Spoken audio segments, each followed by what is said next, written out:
യേശുക്രിസ്തുവിന്റെ പീഡാനുഭവത്തിന്റെയും കുരിശുമരണത്തിന്റെയും സ്മരണയിൽ ക്രൈസ്തവർ ഇന്ന് ദുഃഖവെള്ളി ആചരിക്കുന്നു.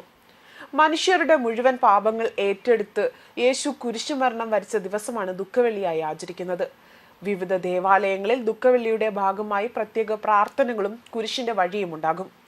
ദേവാലയങ്ങളിൽ പീഡാനുഭവ വായനയും കുരിശിന്റെ രഹസ്യവും മഹത്വവും വ്യക്തമാക്കുന്ന പ്രാർത്ഥനകളും നടക്കും. ക്രൈസ്തവർക്ക് മാത്രമല്ല, ലോകത്തെ സർവ്വ മനുഷ്യർക്കും വെളിച്ചം പകരുന്ന അസാധാരണമായ ത്യാഗത്തിന്റെ ഓർമ്മ പുതുക്കൽ കൂടിയാണ് ഈ ദിനം. തിരുവനന്തപുരത്ത് പാളയം സെന്റ് ജോസഫ് പള്ളിക്ക് മുന്നിൽ ഇന്ന് രാവിലെ സംയുക്ത കുരിശിന്റെ വഴി ചടങ്ങുകൾ ആരംഭിച്ചിരിക്കുകയാണ്. കർദിനാൾ മാർ ബെസലിയോസ് ക്ലിമിക്സ് കാതോലിക്ക ബാവ പ്രാരംഭ സന്ദർശനം നൽകും. ലത്തീൻ അതിരൂപത ആർച്ച് ബിഷപ്പ് തോമസ് ജെ നെറ്റോ സമാപന സന്ദേശവും പങ്കുവയ്ക്കും. മറ്റു ജില്ലകളിലെ വിവിധ ദേവാലയങ്ങളിൽ സഭാ അധ്യക്ഷന്മാർ ദുഃഖവെള്ളി ശുശ്രൂഷയ്ക്ക് നേതൃത്വം നൽകും.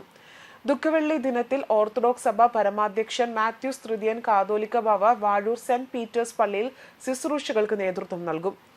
8 മണിക്ക് പ്രഭാത നമസ്കാരത്തോടെ കുർബാന ആരംഭിക്കും. തുടർന്ന് പ്രദക്ഷിണവും മറ്റ് ശുശ്രൂഷകളും നടക്കും. യാക്കോബായ ശ്രേഷ്ഠ കാതോലിക്ക ബാവ മാർ ബെസലിയോസ് ജോസഫ് ബാവ മണർക്കാട് പള്ളിയിൽ ദുഃഖവെള്ളിയാഴ്ച ശുശ്രൂഷയ്ക്ക് മുഖ്യ കാർമ്മികത്വം വഹിക്കും. കാൽവരിക്കുന്നിൽ ആണികളാൽ തറയ്ക്കപ്പെട്ട് കുരിശിൽ മാനവരാശിക്കായി ജീവൻ അർപ്പിച്ച ക്രിസ്തുവിന്റെ ഓർമ്മയ്ക്കായാണ് ലോകമെമ്പാടുമുള്ള ക്രൈസ്തവർ ദുഃഖവെള്ളി ആചരിക്കുന്നത്. മാനവരാശിയുടെ പാപത്തിന് പ്രായശ്ചിത്തമായാണ് ക്രിസ്തു കഴുമരത്തിലേറിയത്. കുരിശ് ചുമന്ന് താൻ ഗഗുൽത്ത മല കയറിയതെല്ലാം തന്നെ മനുഷ്യരാശിയുടെ രക്ഷയ്ക്ക് വേണ്ടിയായിരുന്നു. പാപങ്ങൾ സ്വയം ഏറ്റെടുത്ത് യേശു മുൾക്കിരീടം ചൂടി ചാട്ടവാറടി കൊണ്ട് 136 കിലോയോളം തൂക്കമുണ്ടായിരുന്ന കുരിശ് ചുമന്നതിന്റെ ഓർമ്മയ്ക്കായാണ് മാനവരെല്ലാം തന്നെ എല്ലാ വർഷവും ദുഃഖവെള്ളി ആചരിക്കുന്നത്. യഹൂദന്മാരുടെ രാജാവായ നസ്രായനായ യേശു എന്ന് പടയാളികൾ കളിയാക്കി എഴുതിയത് യേശുവിന്റെ തലയ്ക്ക് മുകളിൽ തൂക്കിയപ്പോഴും ദാഹിച്ച് തൊണ്ട വറ്റിയപ്പോൾ കുടിക്കാൻ കയ്പുനീർ നൽകിയതെല്ലാം ദൈവം ക്ഷമിച്ചു.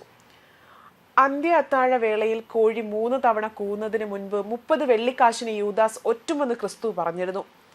എന്നാൽ മറ്റാര് തള്ളി പറഞ്ഞാലും ഞാൻ നിന്നെ തള്ളിപ്പറയില്ല കർത്താവേ എന്നതാണ് യൂദാസ് മറുപടി നൽകിയത്.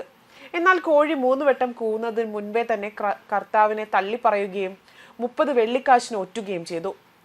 മേഘങ്ങൾ സൂര്യനെ മറച്ച് ഇരുണ്ട വെള്ളിയാഴ്ച മനുഷ്യപുത്രൻ ലോകത്തിന്റെ മുഴുവൻ പാപങ്ങൾക്ക് വേണ്ടി കുരിശുമരണം ഏറ്റുവാങ്ങി. എങ്ങനെയാണ് ദുഃഖവെള്ളി ഗുഡ് ഫ്രൈഡേ ആയതെന്നും ഈ സുദിനത്തിൽ നമ്മൾ അറിയണം. കാൽവരിയിൽ ക്രിസ്തു തന്റെ ജീവൻ അർപ്പിച്ച ദിനം ഇംഗ്ലീഷിൽ ഗുഡ് ഫ്രൈഡേ അല്ലെങ്കിൽ നല്ല വെള്ളി എന്നറിയപ്പെടാൻ തുടങ്ങി.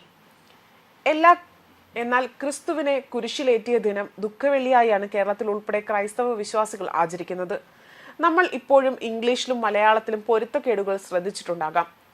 ഗ്രിഗോറിയൻ കലണ്ടർ അനുസരിച്ച് പാശ്ചാത്യ രാജ്യങ്ങളിലാണ് ഗുഡ് ഫ്രൈഡേ ആചരിച്ചു തുടങ്ങിയത്. ഗുഡ്സ് ഫ്രൈഡേ ദൈവത്തിന്റെ ദിനം എന്ന പേരിൽ നിന്നാണ് ഗുഡ് ഫ്രൈഡേ ആയി മാറിയതെന്നും പറയപ്പെടുന്നുണ്ട്.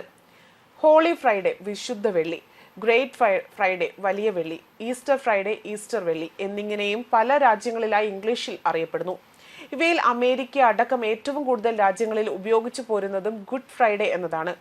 കുരിശിൽ യേശു സഹിച്ച പീഡനങ്ങളുടെയും എല്ലാം തന്നെ അനന്തരഫലം മാനവരാശിയുടെ രക്ഷ എന്നതായിരുന്നു. അതുകൊണ്ട് തന്നെ യേശുവിന്റെ കുരിശുമരണം വലിയൊരു നന്മയ്ക്ക് വേണ്ടിയായിരുന്നു എന്ന അർത്ഥത്തിലാണ് ഗുഡ് ഫ്രൈഡേ എന്നത് അറിയപ്പെടുന്നതും. അതേസമയം ജർമ്മനിയിൽ സോറോഫുൾ ഫ്രൈഡേ, അതായത് ദുഃഖവെള്ളി എന്ന് തന്നെയാണ് അറിയപ്പെടുന്നതും. ന്യൂസ് ഡെസ്ക് കർമ്മ ന്യൂസ്.